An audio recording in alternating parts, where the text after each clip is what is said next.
Now, in this lesson, we are going to handle some sales objections. Now, we have already discussed about the objections that you get on when you're doing prospecting on the DM thing or the triage call, where you are pitching to book a sales call, or where you are making an attempt to book this sales call, but the sales objections are quite different than the messenger or the triage objections that we have seen in the earlier module.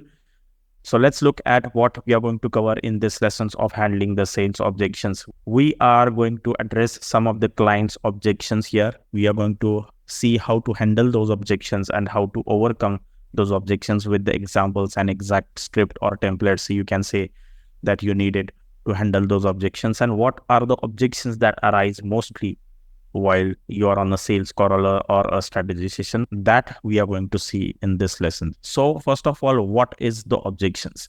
So first of all, now the reality is that not all of your strategy session or sales call will go that smoothly.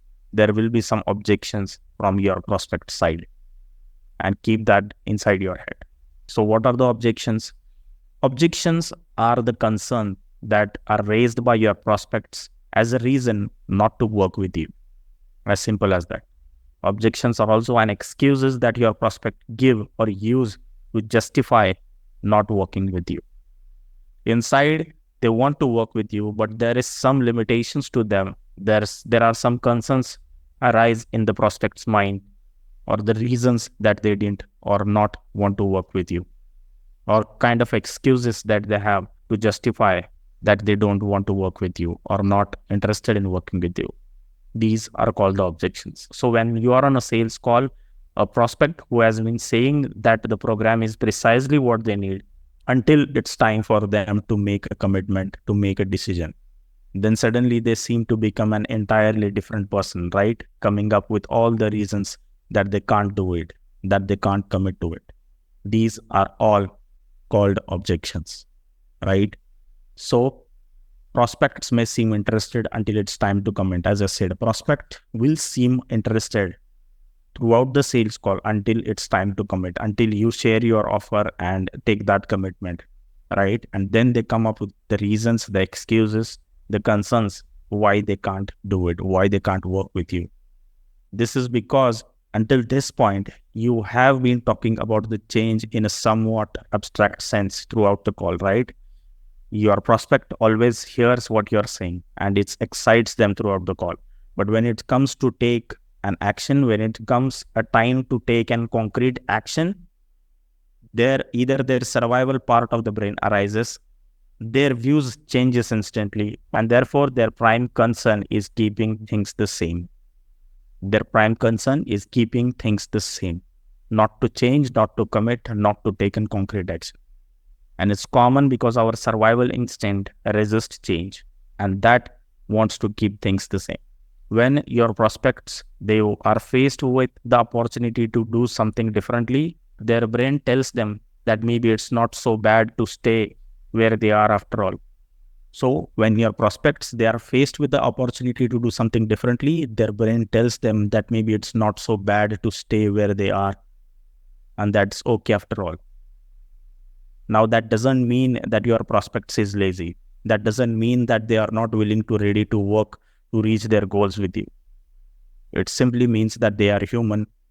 They are human like me, like you, like all of us. Remember this thing, right? Because our brain prevents growth beyond safety.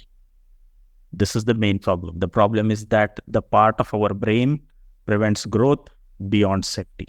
Any type of growth, whether it's in our lives or our businesses, involves some level of risk. When the opportunity for the growth is on the table, our brain's default setting is to say no thanks, I'm good, I'm perfectly safe, I'm happy where I am. But as a coach, it's your responsibility to stand up for your clients, stand up for their transformation. This means that sometimes you do have to coach them through their limiting beliefs to help them make an empowered and concrete decision. Now, any sales coach will tell you that. But what really matters is how you approach the process, right? So these are some examples. The languages that many of them many of the sales coach will teach you or teach your their clients to use to close the sales at any cost. So when an objection arises, this is how some coaches or some sales coaches or some closers reply. So when an objection arises, whether it's a money objection, time objection, or anything, the coach or the closer will say, you're saying that you want X transformation, but if you're really committed, you wouldn't have a problem investing. Or they might say something like that, how can you afford to move forward without it? Or is fixing X problem not worth it for you? Now tell me how this statement sounds to you. Absolutely, it sounds rude to me. This sounds rude. They are manipulating you. They are attacking on you. And this sounds like they are pushing us to close the sale, nothing else. But in this part of the program, in this part or kind of the objections, you don't have to be overly pushy to close new clients, right? You don't have to be overly pushy or rude or aggressive to close a new client, because there is a middle ground between being rude and a pushover. You can challenge the client's limiting beliefs without emotionally manipulating them or attacking them, because emotional intelligence is an important aspect in sales and in coaching as well. So pay attention to the small details, the non-verbal hints that people give you, like their body language, their tone of voice, indirect signs that reveal their feelings or their thoughts on the call, and then react it in a way that matches or respects those signals. For example, if someone seems uncomfortable or upset throughout the call, you might offer support or give them space, depending on what seems more suitable on that time on the call, right? So you need to offer support or give them space or do what makes suitable for you at the moment, at the time of when you are on the call, when the objection arises. For example, you can simply use this thing, right? Okay, so when everything seems okay, when you said that, all right, I can take your credit card number whenever you are ready, then the prospect gives you an objection. No, I'm not quite ready. I need to think about it. This is the objection your prospect gives. Then you can simply say, without being pushy or rude or aggressive, you can simply say, I totally understand that, and I think you should think about it. It's a big decision that will impact your life forever. Let's set up a time to chat in a couple of days. What does your day look like on Wednesday? Are you free at 2? Then the prospect will reply, yep, I can do that. Looking forward to talking to you then. Now, understand the tone, understand the language. How easy and how simple is it? So you have to respect the prospect, right? Because at the end of the day, when you follow a script isn't going to do much for you. You will sell more and help more people by showing authentically as yourself. When I first started selling, I really relied heavily much on the scripts. I believed that if I followed a set of pre-written script, I would be able to close more sales, more deals, and connect with more clients. But I quickly realized that that approach has many limitations. Sure, it might give you a framework to start with, but it doesn't capture the essence, the experience that you have, that what exactly truly matters to make a connection with your clients. But what I've learned through experience is that you will sell more and help more people by showing up authentically as yourself. When I say selling with authenticity, I mean being genuinely and truly yourself, truly who you are, rather than trying to fit in a pre-mold or predefined script, right? It's all about connecting with the people as a human, on a human level. Share your real thoughts, your feelings, your experiences, and be transparent about your intentions. For example, instead of sticking to a script, I started to listen more and respond to what my clients were actually saying. I shared my personal stories and experiences that related to their situations. That helped me to build the trust and the rapport, because I was not just a salesperson anymore. I was someone who understand their needs and was genuinely interested in helping them. So by being authentic, I noticed that my clients felt more comfortable and were more willing to be open up to me, to my questions on the sales call. because they could sense that I wasn't just trying to make a sale, I wasn't just trying to close a deal, but that I truly cared about their success, cared about their goals, their desires. This helped me not only led to more sales, but also I became stronger, create more and better meaningful relationship with my clients. So selling with authenticity is more important. Selling with authenticity, that means you have to let go of the need to be perfect or to follow a certain script word by word. You need to accept your unique qualities and use them to connect with other people's, your prospects, your ideal clients. So when you show up as your true self, people can see your passion, your sincerity, your honesty, which is far more compelling than any scripted pitch, right? In the end, it's this authenticity that I'm talking about that makes all the difference in both your sales and the impact you are making on the people who you gonna work with. So remember that you will sell more and help more people by showing up authentically as yourself. And I want you to keep this point inside your mind, right? There are 4 important points when I'm saying that you want to sell with authenticity. 4 important points that you need to remember on the sales call. First, listen and make sure your prospect feels heard. Now, listening is really important, but it's also important to make sure the person you are talking to feels like you are really listening. Now, you can do this by repeating or summarizing what they have said. This is called mirroring. Just repeat what they have said or summarize it, and even clarify their problem better than they could have explained it themselves, right? For example, if someone tells you that I'm struggling to find time to exercise to get fit, you could mirror their words by saying, so you're finding it hard to fit exercise into your schedule. This will show them that you are paying attention to what they are trying to say. This will show that you are trying to understand their exact situation, right? So this is called a mirroring technique. Just repeat, just summarize whatever they have shared with you, whatever their desires are, whatever their pains are, whatever their current situation is. So listen and make sure your prospect feel heard. Second, affirm your prospect's experience and recognize that it's real. Now your prospect's thoughts and emotions, even if they seem illogical on the sales call, that are still important. You need to acknowledge their feelings and help them think more clearly about their worries. For example, if a prospect is worried about the cost of your service or your offer because they fear they won't get enough value or they won't get result, you might say something like that. I understand why you feel that way. Many people have the same concern at first. Let's look at how the benefits of my offer can actually save you money in the long run.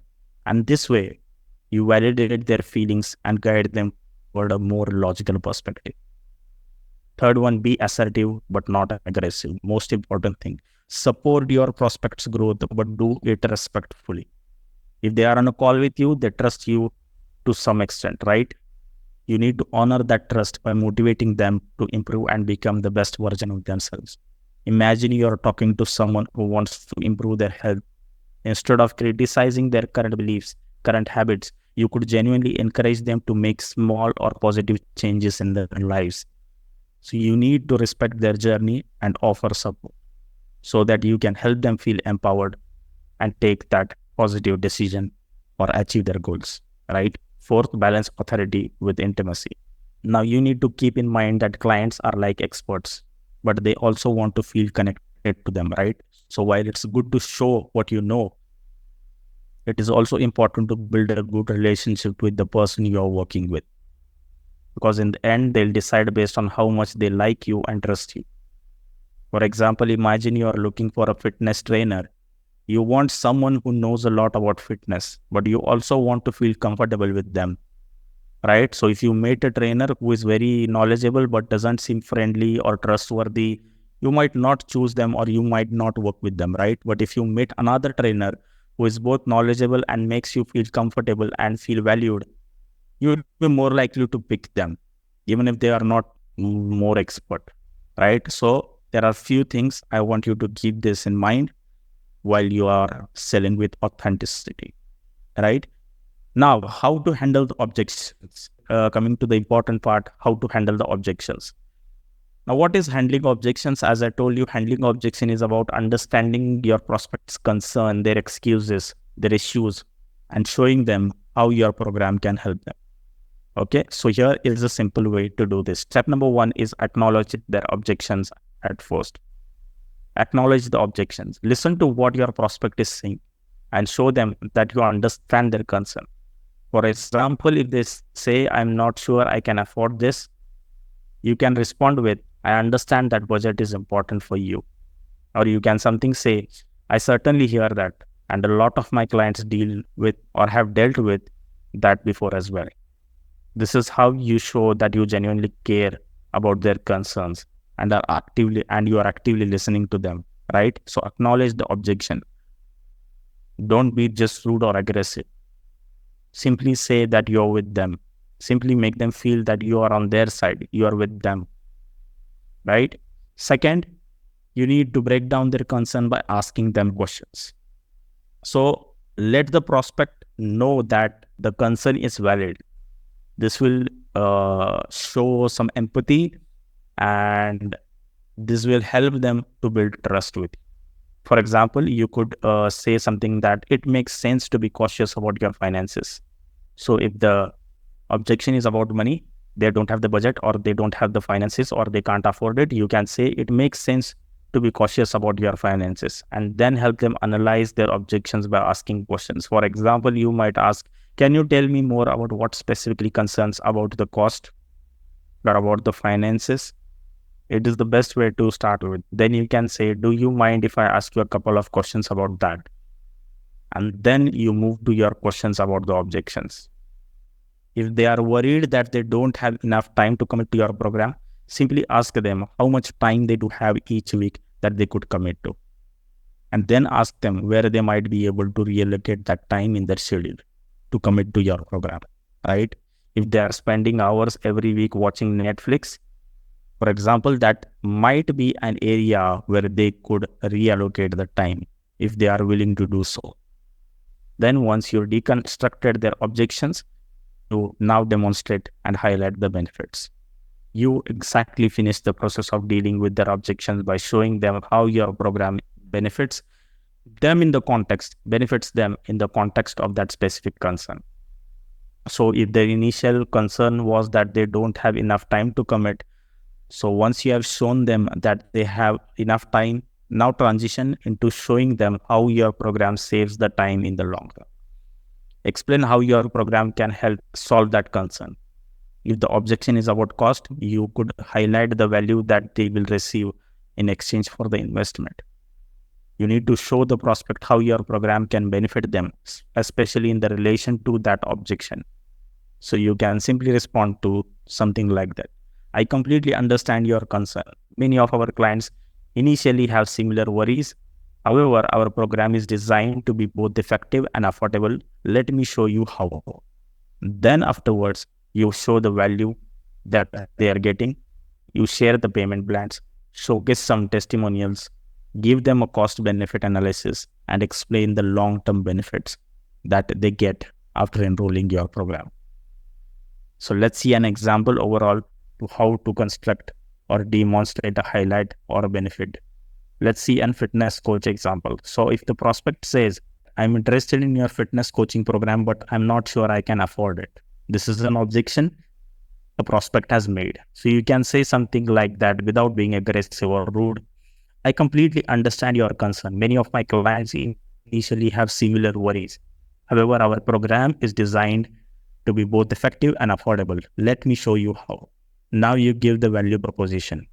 Our program includes personalized workout plan, nutritional guidance, and weekly check-ins with a certified coach. The level of personalization and support ensures that you achieve your fitness goals effectively and efficiently. Then you share the flexible payment plans. We offer a flexible payment plan to fit your budget. You can choose a payment schedule that works best for you, whether it's monthly, quarterly, or annually. Then also you can share some testimonials. Here are some testimonials from my clients who are initially hesitant about the cost, but found that results they achieved far outweighed the investment. Then you can do the cost benefit analysis, something like that. Let me break down the cost of the program compared to the benefits you'll receive. For example, if you consider the cost of a gym membership, personal trainer fees, and the time and the effort saved by following a structured program, our coaching program offers exceptional value. So you are breaking down the cost and the benefits they are getting to that cost, right? Long-term benefits. You need to explain what are the long-term benefits that they will get by investing in your program. So you can say investing your health now can lead to long-term savings on medical bills and a better quality of your life. Our program is an investment in the future of your well-being, not just an investment for a couple of days or a couple of months. Would you like to discuss payment options or learn more about how our program can help you achieve your fitness goals within your budget? Now, when they hear this, this is where you handle the objection, right? They were not sure if they can afford this. So when you describe the value proposition, how and what things are included, describe the payment plans that it is easier for them to afford now, the testimonials that generates trust, that builds the rapport within them. Now you explained the benefits as compared to the cost and the long-term benefits. Now they are sure that this is something that can help them achieve and reach their goals. This is how you demonstrate and highlight the benefits of your offer, right? This is how you handle the objections. Most of the objections that you encounter will fit into three categories: money, time, or relationships. Either they are worried about the investment, time commitment, or their spouse or partner's approval. But fortunately, you can prepare for these objections by answering to some of the questions to identify how your program benefits each of them. So I want you to prepare with these questions at first before jumping into the sales call. How will your program save them money? What is your answer? Write it down and never forget it. How will your program save them money? So if someone raised money objections, you can simply go to these answers and review what they have said and give the exact answers to them. How will your program save them money? How will your program make them money? How much it is costing to do nothing? How will that cost increases over time? How will that cost increases over time? So when you answer this question based on your niche, your offer, it will be easier for you to handle or crush the money objections. Then about the time objections, how will your program save them time or make them more productive? How will it help them get the result or transformational faster than working on their own or trying other methods or solutions? Then the relationships objections. How will your program ultimately benefit their significant or the relationship? How will your program benefit their children or their family members? How will your program positively impact their social life? So when you're ready with the answers to these questions, then you will able to crush the objections as soon as possible, because all the objections, the time, the money, the relationships objections revolve around the answers to these questions. So make sure when you create your offer, be ready with the answers to these questions. Then it will be easier for you to handle or crush the objections on the sales call, right? So to handle the objections, each of these objections and sell, and this is how you will be able to sell more easily on the sales call, right? But the biggest mistake that a beginner will make is they will appear to be actually reading a script and sound super robotic like an AI. Now make sure that you do not follow the word for word script. Be conversational. If it appears that you are reading a script, you won't come off as a sincere, as an honest or a trustworthy person. Always stay in rapport. Never let your frustration show and tarnish the relationship. People can buy later down the line, but if you break the relationship with them now, they'll never ever buy from you, right? So give them time as well. Okay. So let's see overcome objections in common sales scenarios. So I'm not going to explain each one of those because I've already attached this document for you. Whatever we have seen until now in this lesson of handling or addressing your client objections, all is mentioned here. Addressing your client objections, what is the objection? 4 key points of that you need to remember. that we have discussed. Listen and make sure your prospect feel heard. Affirm your prospect's experience and recognize that it's real. Be assertive but not aggressive. Balance authority with intimacy. How to handle the objections, all the objections, the step-by-step thing I've given, the money objection, time objection, and relations objections. How to overcome the objections. Now there are many objections that I've listed it. You can go through it. So when you talk about money objection, after you reveal a price, when you present an investment, they ask you about the payment details. Now you can say something like that. So if you reveal your price, there will objection. You need to identify that objections, because at the lot of the time it's not about money, it's something else. So you can say something like, money aside, keeping the money aside, like let's pretend you have $10,000 in bank right now. You could use to investment into coaching. If money wasn't an issue, is there anything else that holding you back from me welcoming you into the program?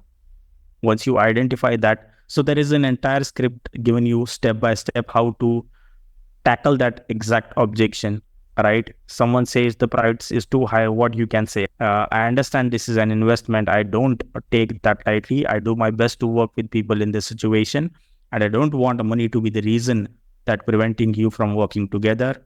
Other objections you can say, I can't make this decision right now. I need time to think about it. How you can reply to this objection? The word by word script is given here. Again, go through it, but don't use word to word script or read it on the sales call. That will sound like robotic. Use this, master this, practice this, and you will come up with a natural conversation on the sales call with your prospect. Another objection, I need to take action. I need to talk to my husband or wife. What you can say after that, I need to see a guarantee results or a past testimonials. Once I have money, I'd like to work with you. I've done so many programs and I've never gotten the results. What you can say when you got that objections. These are the common objections that I've got and you will also get. So be prepared with that. Someone is lacking confidence, how you can help them to gain that confidence to make that decision. So all these things, all are, I think, 8 to 10 objection. The common scenarios on time objection, money objection, and relationships objections are already given. And the answer to that, what you can say, the script, the template is given. So go through that and follow this. Okay. So all the objection handling examples that I've shown you right now is attached below this video. Download that document and go through it and start booking those strategy sessions with your ideal clients and crush every objection that you come up with. And with that said, I'll see you in the next lesson where we are going to see how to follow up with the sales conversations. I'll see you there.